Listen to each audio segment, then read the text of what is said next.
Le moment est solennel mais aussi très symbolique. Le très écolo Nicolas Hulot remet la Légion d'honneur à Paul François, un agriculteur charentais victime de pesticides. Une médaille en reconnaissance du long combat mené contre des firmes phytosanitaires. Un symbole pour ceux malheureusement qui ne sont plus là aujourd'hui, qui ont été victimes et qui sont décédés de l'utilisation de cette chimie en agriculture intensive, ces pesticides. Et donc ce symbole, il est avant tout, je le dédie pour eux.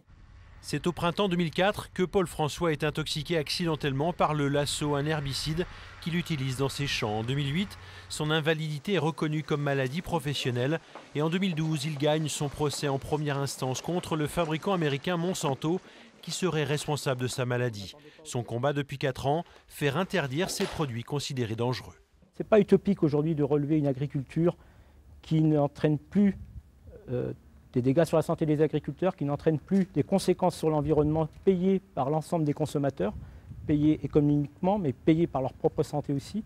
Donc vraiment, je crois que cette médaille va nous aider à continuer ce combat qui est juste. Ce que je demande simplement aux politiques, d'abord, c'est de passer sur ces sujets-là d'une forme d'aversion à une forme de réflexion qui regarde la réalité des impacts, puis regarde surtout qu'il y a d'autres modèles possibles. Il y a d'autres alternatives qui sont sur un plan des rendements agricoles, sur un plan des impacts environnementaux, sur un plan économique et sur un plan social, tout ça est très compatible. Mais il faut savoir de temps en temps changer de lunettes. Autre symbole cet après-midi pour Paul François, il a annoncé qu'en 2015, il va convertir 100 hectares, soit un tiers de ses terres céréalières, en agriculture biologique.